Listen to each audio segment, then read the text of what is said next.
Assalamualaikum warahmatullahi wabarakatuh.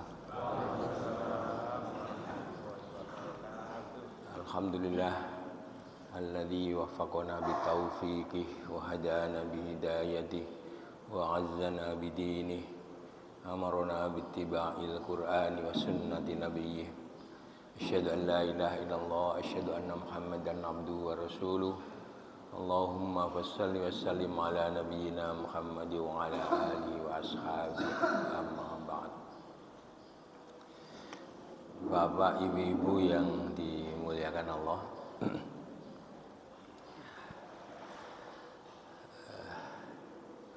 alhamdulillah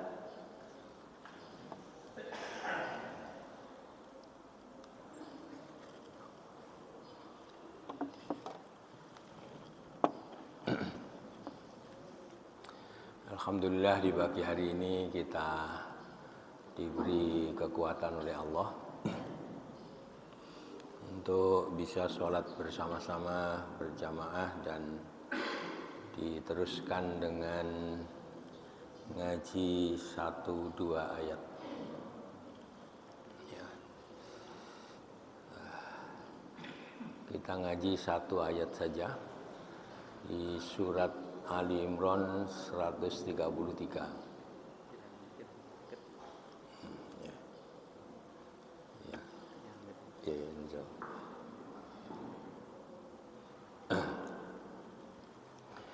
Allah berfirman, A'udzubillahi minasyaitonirrajim. Bismillahirrahmanirrahim. Wasari'u ila maghfiratin mir rabbikum wa jannatin arduhas samawati wal ard uiddat lil muttaqin.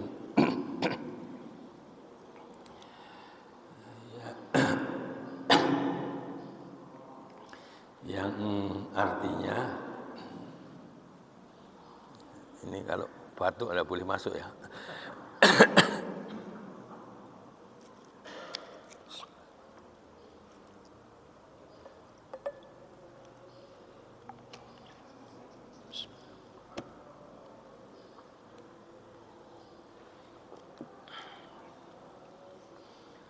Yang pertama,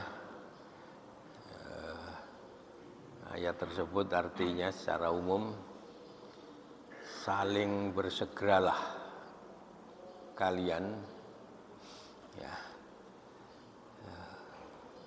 ke ampunan Tuhanmu dan juga ke surga yang luasnya seluas langit dan bumi. Uiddat lil muttaqin, yang surga itu disiapkan, disediakan bagi orang-orang yang bertakwa. Itu ayat 133 surat Ali Imran. Sudah enggak apa-apa, enggak usah. Iya.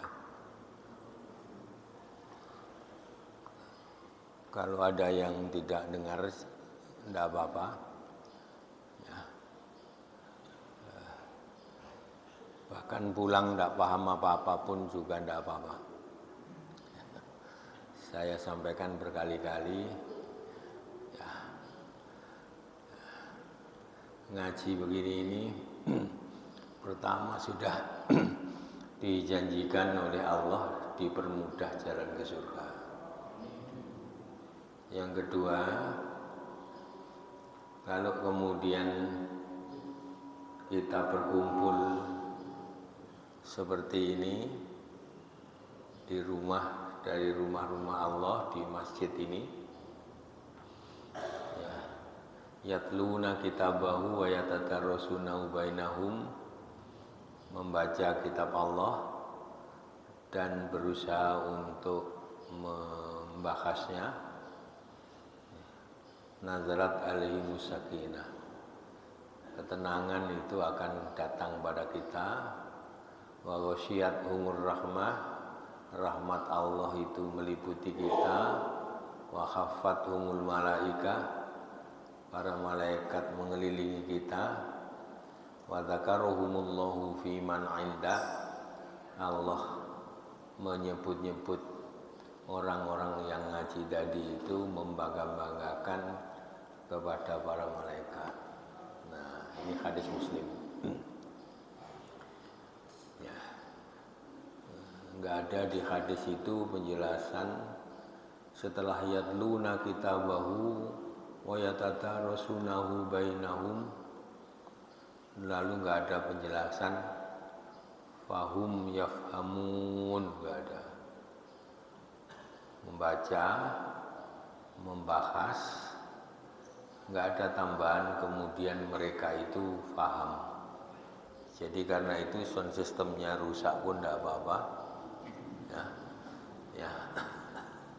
Bahkan andai kata pulang enggak paham satu kata pun juga enggak apa-apa. Itu tetap mendapat 5 hal tadi, ya, gitu ya. Jadi tenang saja ya. Saya teruskan. Ya. Di ayat di surat Al-Hadid agak mirip. Ya, ayat 21 itu menggunakan ungkapan sabiqu ila maghfiratin mir rabbikum wa jannatin, seterusnya ya. Jadi kalau yang di surat Ali Imran itu menggunakan sari'u, wasari'u. Di ayat 21 surat Al-Hadid, sabiku. Ya. Sabiku itu saling mendahului. Sari'u itu tidak hanya saling mendahului, tapi juga menekankan kecepatan. Ya. Saling bercepat-cepat. Nah, kira-kira itu. Kalau sabiku saling mendahului. Di surat Al-Dariyat ada mirip dengan ini, tapi menggunakan kata fafirru ilallah. Fafirru ilallah. Berlarilah kalian, ya, semuanya menuju kepada Allah. Bentuknya berbeda, ya. Farro yafirru. Lalu fi'il amarnya untuk orang banyak itu fafirru, gitu ya, fafirru. Nah, ini tertuju pada orang banyak. Sementara kalau yang di surat Ali Imran wasari'u itu ada 2 pihak atau sekian pihak supaya saling bercepat-cepat. Ada proses semacam perlombaan. Ya, perlombaan.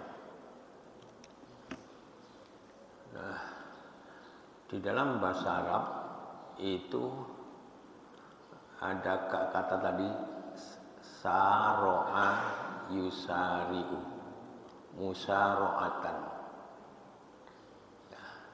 Ini artinya tadi itu salah satunya, ya, ada beberapa pihak atau setidak-tidaknya 2 pihak yang kepada 2 pihak itu sama-sama diperintah untuk saling cepat-cepatan. Nah, kira-kira itu ya, saling cepat-cepatan. Modelnya mirip juga dengan sabiku, ya, sabako yusabiku, ya. Ada kemudian musabakotan, saling mendahului. Nah, fokus kepada ayat 133 surat Ali Imran tadi. Ya. Tentu dalam bentuk aslinya itu tanpa alif. Ya, tanpa alif. Saro'a.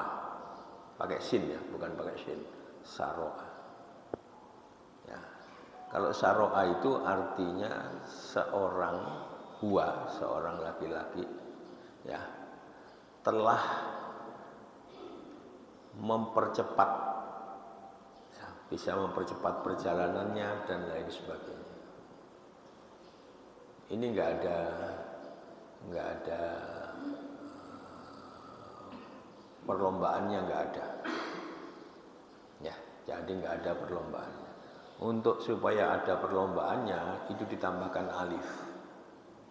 Ya, menjadi saro'a yusari'u. Yang berikutnya ya. Kalau di jalan yang sempit perintah untuk saling mengejar ya, itu kurang relevan ya. Di jalan sempit lalu disuruh kita saling mengejar, saling cepat-cepatan ya. Karena itu logikanya harus dibuat jalan yang lebar ya.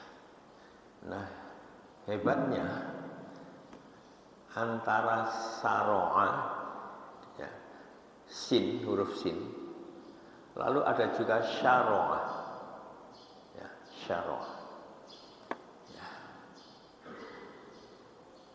Syara'a lakum minad dini ma wassakum bi Ibrahim dan sebagainya. Syara'a itu artinya telah membuat syariat. Nah, dari kata syara'a itu lalu nanti isim fa'ilnya ya, fi'il isim fa'ilnya itu ada syari. Ya. Nah, syari ini artinya orang yang membuat syariat ya, syari. Tapi juga bisa berarti jalan yang luas. Syari pakai shin, syari ya. Ya. Askunu ya, fi syari' Ahmad Yani. Saya tinggal di jalan Ahmad Yani. Itu digunakan kata syari' untuk menunjukkan jalan yang saya tinggal di situ itu lebar, luas, lebar. Tapi masih ada wazan mufa'alah, apa wazan untuk mubalaghahnya, untuk yang tertingginya itu syari'. Ada kata alim ya, alim itu orang yang berpengetahuan ya, orang yang berpengetahuan. Tapi alim itu orang yang sangat berpengetahuan, atau kalau itu kita hubungkan kepada Allah sebagai minal asma'il husna, termasuk dari satu dari nama-nama Allah yang baik, maka al-alim gitu ya, itu artinya Allah itu maha berilmu atau maha tahu. Kembali ke soal tadi, syari' ya, syari' itu jalan yang lebar. Nah, tapi syari' itu jalan yang sangat lebar. Disitulah kemudian muncul kata syariah. Ya, syariah. Ya.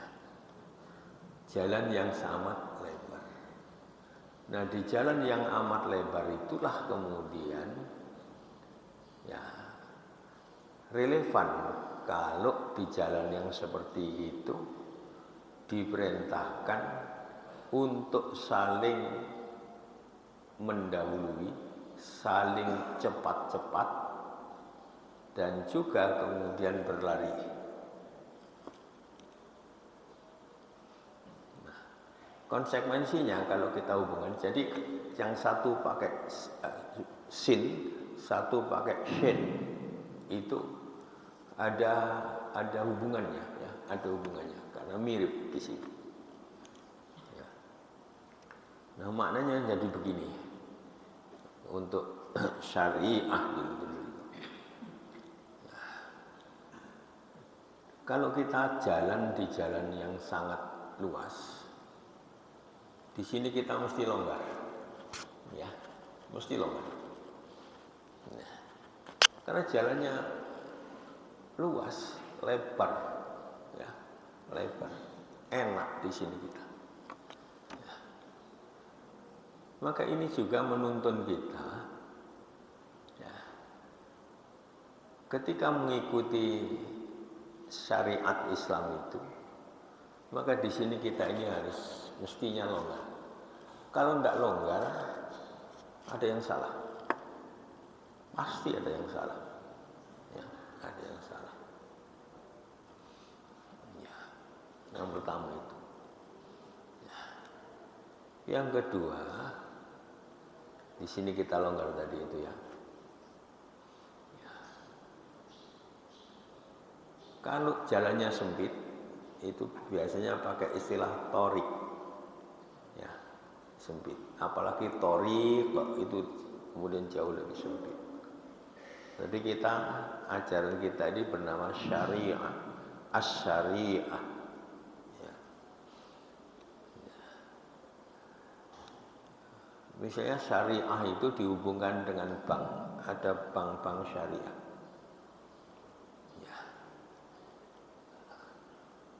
Nah, ternyata ketika transaksi perbankan itu digunakan akad-akad yang berbasis pada syariah, ya, itu memberikan keuntungan yang besar baik bagi nasabah maupun bagi banknya sendiri. Ada transaksi mudharabah. Mudharabah itu orang punya modal, tapi karena satu dan lain hal tidak bisa mengembangkan modalnya itu. Nah, lalu ada orang punya keahlian, ya, untuk bekerja di sebuah bidang tertentu, tapi tidak punya modal. Nah, orang yang punya modal ini kemudian bersepakat dengan orang yang punya ahlian tadi itu, yang punya modal menggunakan modalnya,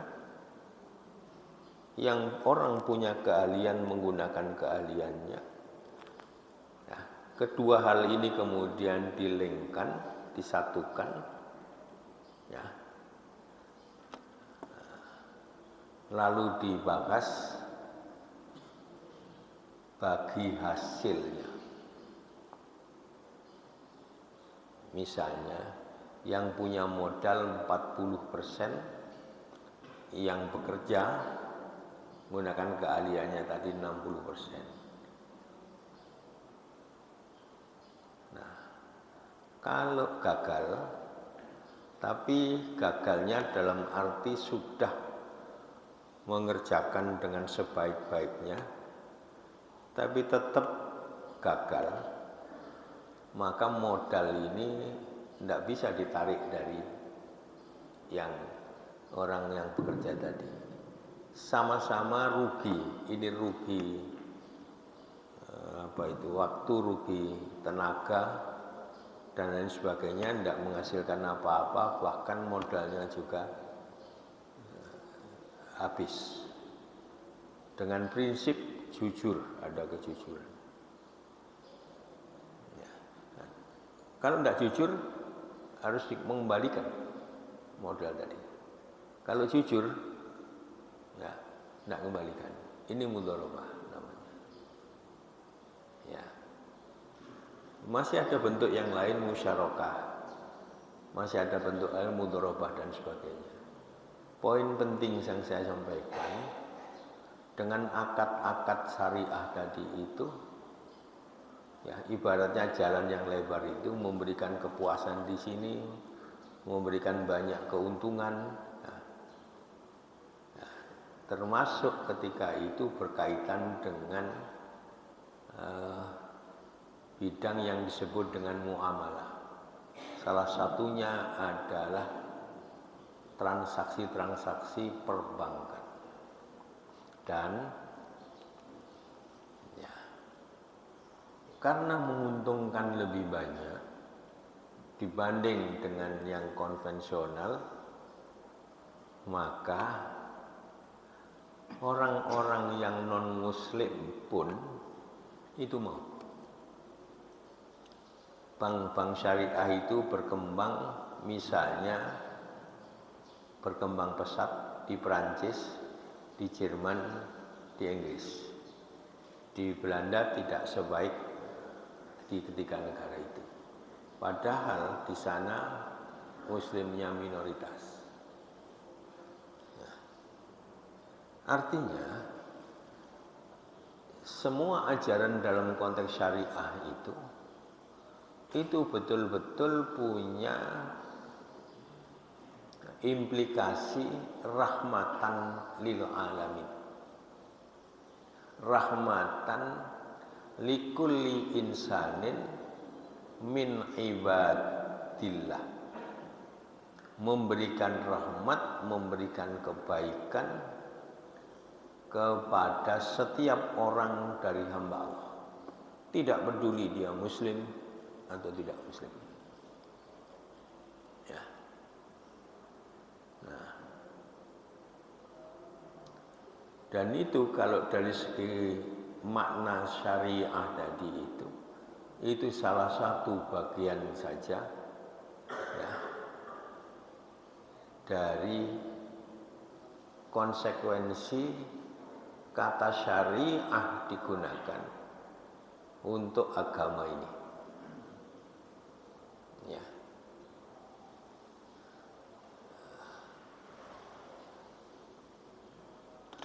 Ada orang memeluk Islam, mohon maaf. Ya. Itu mohon maaf. Karena melihat katok dalamnya orang Islam itu, ya, itu relatif tidak, mohon maaf, tidak pesing, ya, tidak pesing. Kenapa? Ya kita menjaga dari najis, kan gitu. Sementara kemudian kalau kita masuk di toilet-toilet di bandara dan sebagainya, di dekat kita juga ada orang ya kencing dan sebagainya. Ya, seringkali ya kencing gitu saja. Ada orang memeluk Islam karena itu. Ya. Apalagi kita bepergian yang waktunya agak panjang, nanti kemudian berangkat jam 10, nyampe di tempatnya itu jam 10 malam. Ya, berarti ada sholat zuhur, asar, maghrib dan isya. Nah, kita mesti menjaga, ya, menjaga supaya tidak kena najis. Nah, ketika kita ke kamar kecil untuk buang air kecil, maka kemudian kita bersihkan sebersih-bersihnya, ya. Nah, dengan demikian, mohon maaf, kalau dalam kita itu ya tidak pesing lah ya, tidak pesing. Jadi ada orang itu. Maknanya apa? Maknanya ajaran Islam yang syariah seperti ini, itu kalau kemudian diterima oleh orang-orang secara umum, baik muslim maupun tidak muslim, mesti menghasilkan kebaikan. Berarti kita wudhu, ya, misalnya 5 kali, karena sholatnya 5 waktu ya. Ya tentu bisa juga orang wudhu untuk sholat duhur, nanti asar masih belum batal, bisa digunakan. Nah ini pun juga membawa kebaikan, kebersihan, ya, setidak-tidaknya untuk muka kita, tangan kita, ya, lalu di kepala kita juga kemudian kita usap, lalu kaki kita. Belum lagi kalau disempurnakan ada juga telinga, ada juga kemudian kita berkumur, ada kemudian menghirup air untuk membersihkan di hidung. Ini ada calon dokter Pak Absor ini ya. Saya kira itu ilmunya tentang kedokteran itu pasti juga lebih paham yang seperti itu. Ya. Jadi ini kebaikan. Ya.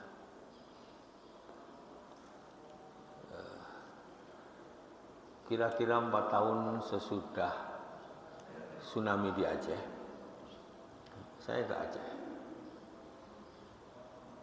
Ya. Relatif tidak terlalu terlihat akibat tsunami itu dan orangnya bersih-bersih. Ya. Hampir bersamaan atau berdekatan dengan itu saya ke Merauke di Papua. Di Merauke ketemu orang-orang kemudian yang itu berbeda jauh.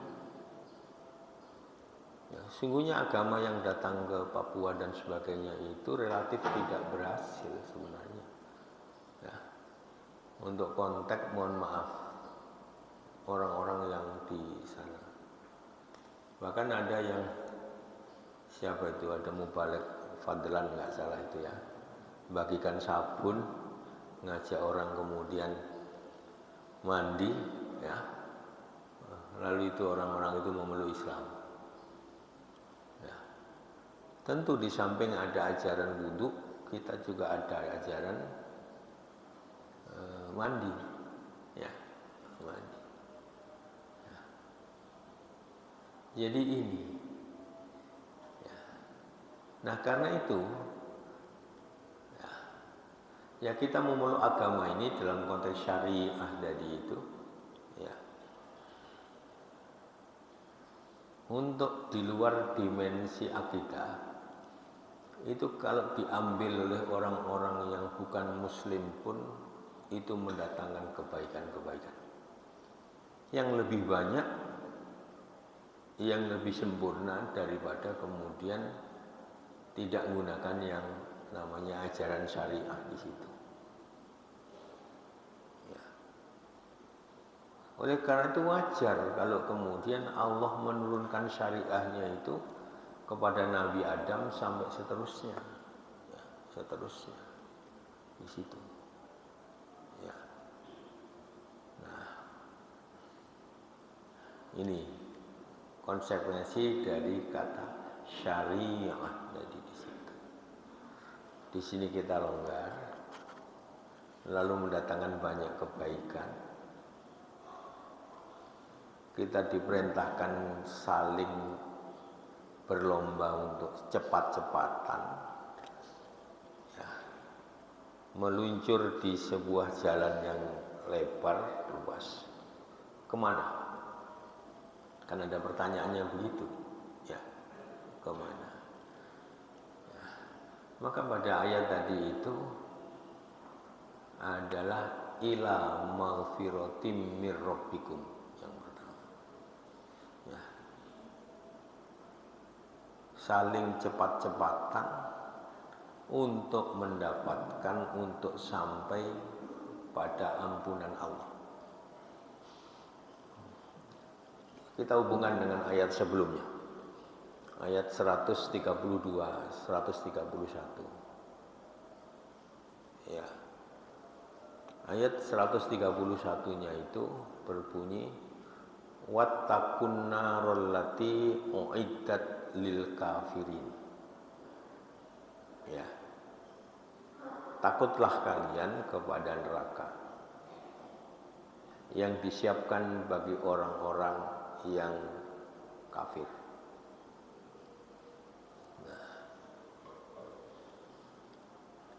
Di ayat 133-nya itu digambarkan surga itu seluas as-samawat wal ard.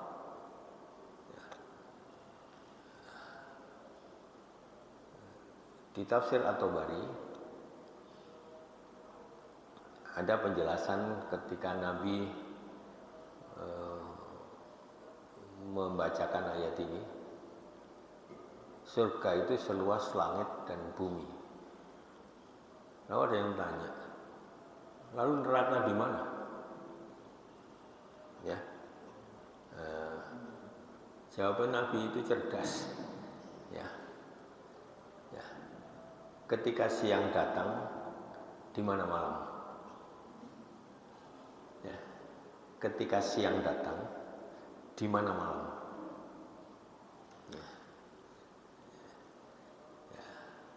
Ada juga yang ini juga disampaikan oleh Ibnu Abbas ketika orang tanya tentang hal yang sama, maupun juga Umar bin Khattab. Pertanyaannya tadi itu, ketika malam datang di mana siang, ketika siang datang di mana malam. Ya. Kan berarti bolak-balik ya, bolak-balik. Hanya beda antara siang dan malam. Kalau siang itu terang, kalau malam itu gelap. Nah demikian pula kalau surga itu luas, maka neraka itu sempit. Ya, karena itu di surat Qaf itu Allah pernah berdialog dengan neraka. Ya.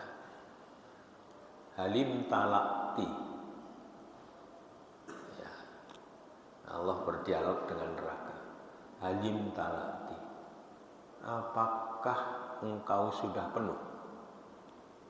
Ini bukan berarti Allah tidak tahu. Ya. Ini juga mengajarkan kepada kita, ya, andai kata kita tahu sesuatu pun, ya, lalu kita tanya pada orang, maka maknanya orang itu pertama disapa, ya, disapa, ya. Yang kedua juga merasa diperlukan, ya, jadi dialog-dialog Allah dengan hambanya itu sebenarnya bukan dalam konteks Allah tidak tahu, ya. Ada dialog Allah dengan Nabi Isa. Apakah engkau memerintahkan orang-orang supaya menyembahmu? Ya. Kemudian jawabnya Nabi Isa, ya, engkau mengetahui ya Allah, ya, engkau tahu apa yang aku lakukan, kamunya begitu ya, sedangkan aku tidak tahu, ya, apa yang kemudian engkau ketahui. Ya. Jika aku melakukan, memerintahkan manusia untuk menyembah diriku, menyembah Isa, menyembah Yesus, ya, maka engkau telah tahu. Nah, itu gambarnya seperti itu. Nah, ketika Allah berdialog dengan neraka, halim talakti, apakah engkau sudah penuh? Apa surga nanti pernah penuh? Gak akan penuh. Gak akan pernah penuh, ya. Sehingga gak ada dialog Allah dengan surga, apakah engkau telah penuh? Gak ada.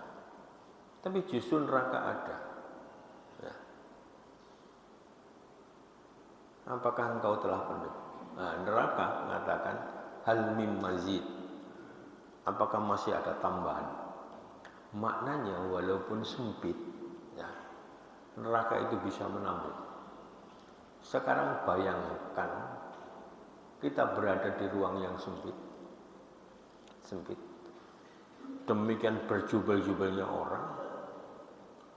Siksaannya tidak hanya karena berjubel-jubelnya orang, tapi juga ada api. Nah, seperti itu. Nah, surga tadi seluas itu. Nah, kalau di ayat 131-nya Allah berbicara tentang kaitannya dengan neraka, wattaqun narol lati uiddat lil kafirin. Ya, maka di ayat 133-nya Allah bicara tentang surga uiddat apa tadi? Lil muttaqin. Ya. Nah, terusnya bagaimana caranya untuk menghindari dari neraka? Ya. Menghindari dari neraka disebutkan di ayat 132-nya. Wa atiullaha war rasul la'allakum turhamun. Ya. Taatlah kepada Allah dan Rasulnya. Ya. Moga-moga ya, kalian dikasihani oleh Allah. Kenapa moga-moga? Ya sekali lagi, kalau kita nanti tidak dikasihani oleh Allah, ya, kita tidak bisa masuk surga. Mau apa yang mau kita andalkan? Ibadah. Surga itu seluas as-samawat wal ard. Seluas as-samawat wal ard. Ya. Dalam riwayat ada orang yang selama 500 tahun, ya, orang dahulu usianya panjang-panjang ya. Nabi Nuh misalnya, ya, itu bisa 1000 tahun ya. Atau kemudian 950 tahun. Panjang-panjang. Jadi ada orang ibadah 500 tahun. Ya. Lalu ketika dimasukkan ke surga, itu Allah berfirman kepada malaikat, masukkan surgaku atas kasihanku, atas rahmatku pada orang itu. Orang itu protes. Ya Allah, apakah saya masuk surga karena kasihanmu atau karena ibadahku? Aku ibadah padamu 500 tahun ya Allah. 500 tahun. Ya. Dia itu menyendiri semata-mata beribadah padamu. Dan itu sampai 500 tahun. Ya. Lalu Allah ya, perintahkan untuk menimbang ya, kebaikan-kebaikan yang dia dapatkan di dunia ini dengan ibadahnya 500 tahun itu. Ya. Kamu bisa melihat. Ya, melihat. Ya. Dan sebelum kamu beribadah, gampangnya gitu, itu sudah kuberikan. Ya. Apakah itu seimbang dengan 500 tahun kau beribadah? Ya. Akhirnya berpikir, akhirnya menyimpulkan surga itu terlalu nikmat, terlalu baik, terlalu besar untuk apapun yang kita lakukan mengenai seluruh kebaikan-kebaikan kita. Karena itu nggak perlu kita nyebut kebaikan-kebaikan kita itu, ya, memamer-mamerkan pada orang lain dan sebagainya, nggak perlu. Ya, tidak perlu. Ya. Dan jangan menyimpulkan dengan simpulan-simpulan akhir pada orang, termasuk khususnya pada diri sendiri. Kita belum selesai. Ya. Ya. Ada orang mengatakan dirinya, saya baik. Kan sekarang, kan belum selesai. Ya. Nanti menjelang wafat kemudian ya, ia lalu melakukan kesyirikan, habis. Jangan menyimpulkan orang dengan simpulan terakhir, termasuk menyimpulkan diri sendiri. Dan kalau untuk diri sendiri, lebih bagus kita menyimpulkan bahwa diri kita jelek, ya, daripada kita menyimpulkan diri kita baik. Sebab kalau nanti simpulan kita itu benar, ya tidak apa-apa, berarti benar, jelek. Ya. Tapi kalau kita menyimpulkan diri kita baik kemudian salah, ya, nah itu penderitaannya lebih besar. Ya. Penderitaannya lebih besar. Ya. Apalagi pada masa kita, ya, dibandingkan dengan masa-masa awal Islam. Saya kemarin ke Aceh, ya, ke Aceh. Dari bandara ke Aceh Selatan itu sampai 10 jam sampai 12 jam naik mobil, ya, naik mobil. Ya, itu nggak ada apa-apanya dibanding dengan perjalanannya pada masa sahabat.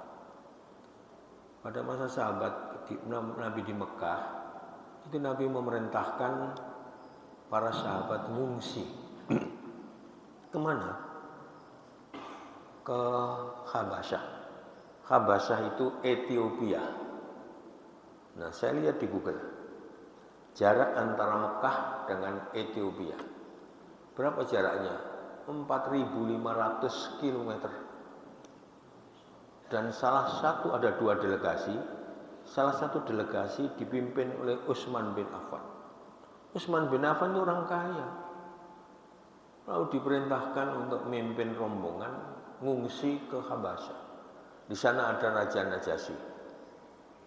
Karena dakwah di Makkah dimusuhi dan sedemikian rupa, suruh ngungsi ke sana. 4.500 kilometer. Anyer Panarukan itu 1.000, ya, 1.000 kilometer. Jadi kita ini nggak ada apa-apanya dibanding dengan sahabat-sahabat itu, ya. Jadi di situ, ya moga-moga sekali lagi Allah tetap, ya, menghitung kebaikan-kebaikan apa yang kita lakukan itu. Tapi dibanding as-sabiqunal awwalun nggak ada apa-apanya. Kembali ke soal tadi, ya, beberapa waktu yang lalu saya mewakili Pak Haidar untuk hadir di Istiqlal, bukan di masjidnya, ya, di luar, tapi masih komplek Istiqlal, untuk menerima Paus Fransiskus, ya, Paus Fransiskus. Ini pimpinan tertinggi agama Katolik di Vatikan, ya, di Roma. Ya, ya, saya bersalaman, saya ucapkan welcome to Indonesia, to my country. Tapi di dalam hati saya tetap kemudian berdakwah secara tersembunyi, ya. Ya, dengan berdoa pada Allah. Ya Allah, jadikan orang ini di akhir hidupnya itu menjadi seorang muslim. Kalau saya menyimpulkan tentang Paus Fransiskus itu dengan simpulan terakhir, ya, bahwa dia adalah orang kafir, dia akan kemudian masuk neraka, saya tidak perlu berdoa. Disitulah kemudian berlaku husnudzon kita. Ya. Dan sampean tahu kalau akhirnya si Paus Fransiskus itu memeluk Islam. Kalau akhirnya memeluk Islam, itu seluruh kesalahan-kesalahannya, termasuk kesyirikan-kesyirikannya mempertuhankan Yesus, semuanya diampuni oleh Allah. Sudah hilang semuanya. Sementara kebaikan-kebaikannya itu masih gitu. Nah, kalau dia berbuat baik sejak kecil, berbuat baik terus, ya, nggak ada henti-hentinya, ya, itu. Lalu tentu bercampur dengan kesyirikan dan sebagainya. Sementara yang jelek-jelek dan kesyirikannya itu begitu dia memeluk Islam, dihapus semuanya dosanya.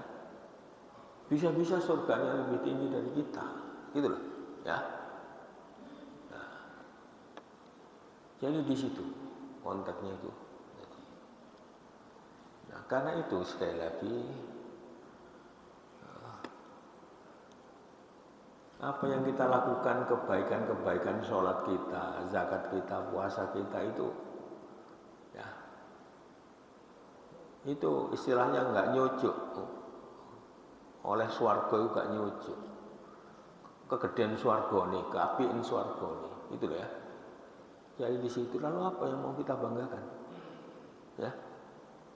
Itu la'allakum turhamun, di situ ayat tadi, wa ati'ullah war rasul, ya, la'allakum turhamun, ya. Moga-moga kalian diberikan kasihan oleh Allah, rasa kasihan. Kalau kita nggak dikasih ini oleh Allah, habis, gitu ya, habis. Nah, lalu bagaimana supaya kita dapat kasihan Allah? Maka muncullah ayat 133-nya. Ya. Wasari'u ila maghfiratin min rabbikum. Ya, bersegera, saling cepat-cepat, ya, untuk mendapatkan ampunan Allah. Ya, dalam hadis qudsi riwayat Muslim, ya, Allah berfirman begini, ya ibadi wahai hambaku, innakum kuntum tukhti'una bil-laili wan-nahar wa ana aghfiru dzunuba jami'ah. Wahai hambaku, wahai para hambaku, kalian itu semuanya tanpa terkecuali itu berbuat kesalahan-kesalahan, baik pada waktu malam maupun pada waktu siang. Wa ana aghfiru dzunuba jami'ah. Nah, dan aku ini akan mengampuni seluruh kesalahan-kesalahan kalian itu. Fastaghfiruni, maka mintalah ampun kepadaku. Beristighfarlah, minta ampun. Aghfir lakum, aku ampuni. Ya. Nah, tinggal persoalannya minta ampunan itu. Ngaji ini bagian wasilah linailil maghfirah, linaili maghfirati rabbikum, linaili maghfirati rabbina. Ngaji ini bagian untuk sebagai media untuk dapat ampunan Allah, ya. Maka bersegera, kita bersegera tadi itu mendatangi pengajian ini. Salah satu fungsinya adalah untuk mendapatkan ampunan Allah. Nah, kalau kita tidak diampuni, ya ke neraka dulu, ya, ke neraka dulu, ya. Jadi ini ampunan Allah.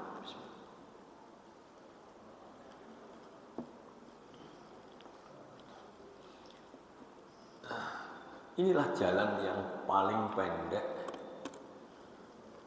untuk mendapatkan kasihan Allah.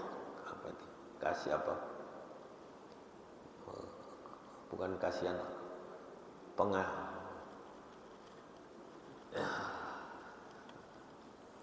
ngerti kasihan ya? Nah, saya kasihan ini bapak ini ya, kakinya sudah dilonjor-lonjorkan ke sana kemari gitu ya. Ya. Tapi kalau saya kasihan ya saya akhiri pengajiannya ini ya, padahal masih dapat 1-2 kata. Ya, masih dapat 2 kata. Ya. Nah, jadi di situ jalan yang paling pendek dapat kasihan Allah itu istighfar, mohon ampun, bersegera, saling untuk berlomba-lomba satu sama lain, bersegera di situ. Dan kalau sudah diampuni Allah, selesai urusan kita dengan Allah. Selesai. Jauh lebih gampang urusan dengan Allah daripada urusan dengan sesama manusia. Ya. Dengan sesama manusia itu jauh lebih repot. Ya, jauh lebih repot. Ya. Nah, kalau dengan Allah di mana-mana kita bisa langsung ya berhubungan dengan Allah. Ya. Dan ketika hati kita itu kemudian selalu bersandar kepada Allah, itu enak, hidup itu enak, longgar di sini, longgar di sini. Ya. Nah, seperti kita berada pada jalan yang luas tadi ya, yang sangat luas kan longgar. Maka supaya di sini kita longgar itu juga kita harus punya optimisme. Ya. Punya optimisme minta ampunan Allah dan kita punya optimisme Allah akan ngampuni. Nah, gitu ya. Allah akan ngampuni. Optimis. Jangan pesimis, tidak baik. Jangan berpikir yang jelek-jelek, apalagi diomongkan. Ya, diomongkan. Wah, iku kok pengajian iso-iso gambar jam 8 iku ya saat itu. Ayat 1 ayat 2 kata saja masih begitu lamanya. Nah, yang gitu-gitu dibuang. Dibuang. Jangan juga bicara tidak bisa. Kita bicara bisa, koma, insya Allah. Nah, gitu, digantungkan ke sana. Gantungkan ke sana. Ya. Dan yang kita lakukan sudah selesai. Ya. Yang justru yang akan kita lakukan itu jauh lebih penting daripada yang sudah kita lakukan. Karena yang akan kita lakukan itu yang akan menentukan kita. Ya. Bukan yang belakang. Baiknya kayak apa yang belakang? Ya. Saya lupa yang dirikan masjid ini, itu kan sudah lama. Ya, kan sudah lama. Mohon maaf. Itu sudah lama. Ya. Sementara hidupnya tinggal ya, sebut saja 1 tahun ke depan.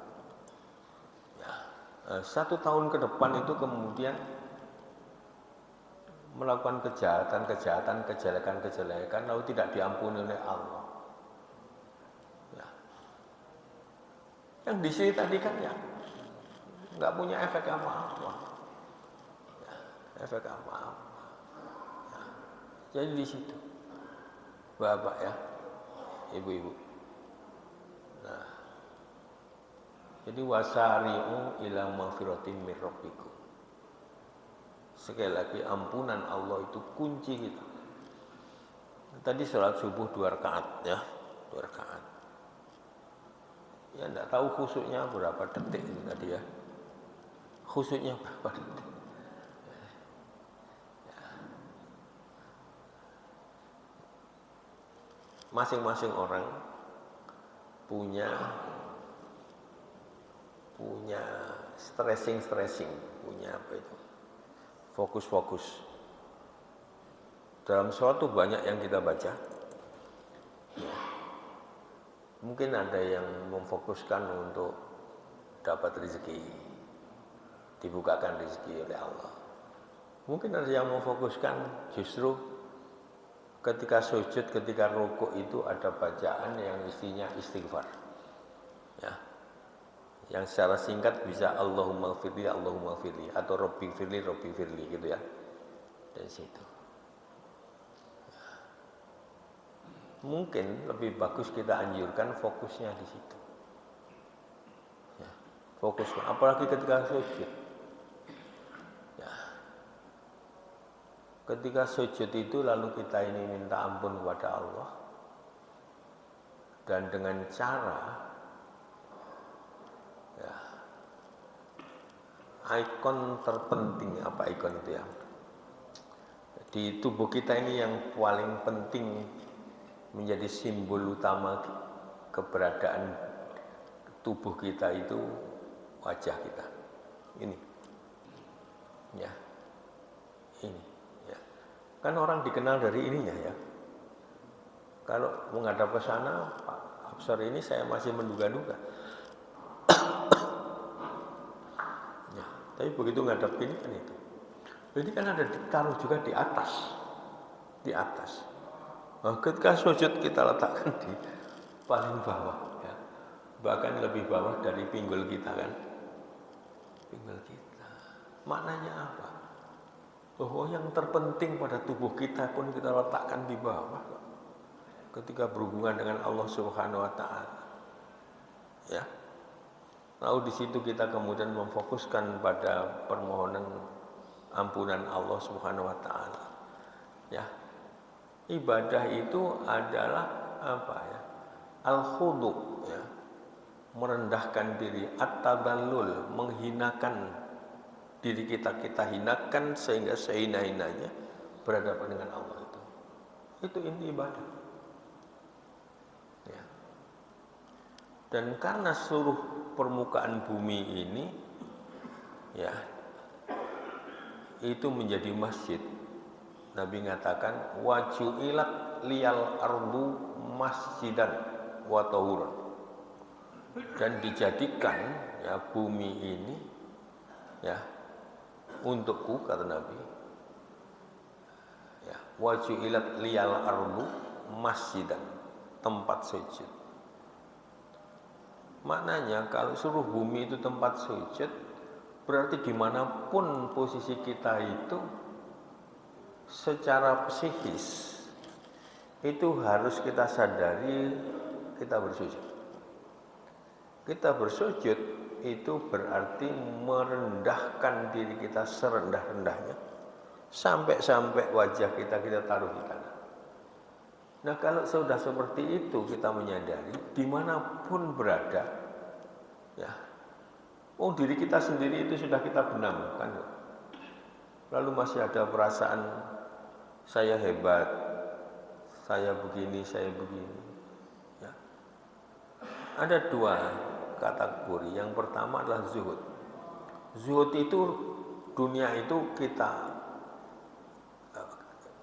jauhkan untuk bisa membelenggu pikiran-pikiran kita, jiwa kita. Ya. Justru dengan mengeluarkan dunia dari pikiran kita, dunia itu mengejar kita. Sementara kalau kita ngejar dunia, dunianya justru lari, ya, lari. Ya, dan kita akan terus-menerus. Tapi begitu kita abaikan, justru mengejar kita. Ya. Jadi di situ ada seorang dulu ada di Mojokerto itu namanya Pak Muzakir nggak salah. Itu dia punya bisnis yang berhasil. Dan setiap hari memikirkan bisnisnya itu. Pikirannya tersandera oleh bisnisnya itu. Ya. Tapi suatu hari kemudian menyadari itu, lalu semuanya dibuang dari pikirannya. Justru beliau kemudian nyatakan, dengan saya membuang, bukan berarti tidak bekerja ya, tapi tidak dimasukkan ke pikiran itu. Justru kemudian beliau lebih mendapatkan rezeki yang lebih melimpah-limpah. Tapi itu tidak berpengaruh sedikit pun pada pikiran. Yang pertama zuhud. Yang kedua fana. Ini pentingnya untuk tasawuf kita. Fana itu sudah merasa dirinya pun tidak ada. Nah kalau dirinya sudah merasa, pikiran kita ini sudah tidak merasakan diri kita ada, yang ada tinggal Allah saja, kan begitu. Ya. Sehingga yang di jiwa, di batin kita ini selalu kemudian menyadari Allah lah yang ada, kita ini hanya maya, kita ini hanya itu. Orang pada posisi itu sudah tidak mikir apakah dia dihormati orang atau tidak dihormati orang. Ya. Dia dicela orang juga tidak masuk ke dalam jiwanya. Dihormati orang dia kemudian juga tidak masuk pada jiwanya, bahkan merasa risih. Jangan-jangan yang menghormati saya itu nanti surganya lebih bagus. Jangan-jangan yang hormat pada kita itu kan relatif ya. Seringkali mohon maaf orang-orang yang sebut saja ya, mohon maaf, di sebuah kantor ya, tukang sapu kan hormat sama kepala kantor. Ya. Maka bagi kepala kantor itu jangan dimasukkan ke dalam jiwa. Ya, bahkan tetaplah hormat walaupun kepada tukang sapu. Karena siapa tahu tukang sapu seperti itu justru yang diberikan izzah oleh Allah, kemuliaan. Innal izzata lillahi jami'ah. Nah, kalau tukang sapu kemudian lebih mulia dari tukang kantornya di hadapan Allah, apa tidak malu nanti di akhirat? Jadi jangan dimasukkan. Dicela orang, jangan buat kita sakit sini. Dipuji orang, dihormati orang, jangan menyebabkan kita naik, perasaan naik. Pada posisi gitu namanya fana. Ya. Ya. Nah, kembali ke ayat tadi ya. Wasari'u ila maghfiratin min rabbikum. Saya kira terusnya nanti kita teruskan entah tahun depan atau kapan ngajinya ya. Ya. Jadi ini untuk itu ya, moga-moga kita diampuni oleh Allah ya. Tadi kuncinya adalah maghfirah dari Allah ya. Semakin kita menyadari pentingnya maghfirah, maknanya kita semakin menyadari banyak kesalahan-kesalahan, kekeliruan-kekeliruan kita dalam hidup. Ya. Dan semakin banyak menyadari kekeliruan-kekeliruan, kesalahan-kesalahan kita dalam hidup, insya Allah itu juga menjadi bagian penyejuk diri kita di sini. Ya. Ya. Jangan memerlukan, kita tidak perlu ya penghormatan tidak kita perlu. Andai kata seluruh orang di bumi ini hormat sama kita, tapi kita dihinakan oleh Allah, habis. Andai kata seluruh manusia menghinakan kita, mencela kita, kalau kita dimuliakan oleh Allah, enggak. Ya. Itu jauh lebih penting. Innal izzata lillahi jami'ah. Itu maknanya ya nggak usah terlalu hormat sama diri sendiri, nggak usah terlalu hormat. Hormatnya itu kepada Allah, gitu ya. Insya Allah kalau kita hormat kepada Allah, khudu' ya, tadallul tadi ya, menundukkan diri, merendahkan diri di hadapan Allah, rasanya itu wasilah untuk kita dimuliakan oleh Allah. Ya, maka hilangkan. Ya. Jadi di situ, dan dalam konteks bermuhammadiyah, sekali lagi, gunakan diri kita untuk membesarkan Muhammadiyah. Karena Muhammad itu wasilah untuk ikla'u kalimatillah, meninggikan ajaran agama ini, untuk khidmat pada umat, pada bangsa dan kemanusiaan. Jangan gunakan Muhammadiyah untuk membesarkan diri kita. Ya. Jadi gitu ya. Banggalah dengan Muhammadiyah, nggak usah bangga pada diri ya, nggak usah bangga pada diri kita ya. Saya kira itu, mohon maaf. Assalamualaikum warahmatullahi wabarakatuh. Waalaikumsalam warahmatullahi wabarakatuh.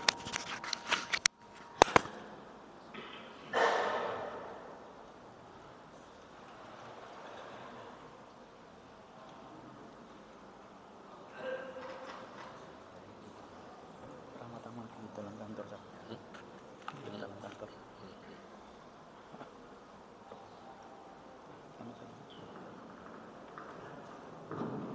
Bapak Ibu sekalian, dengan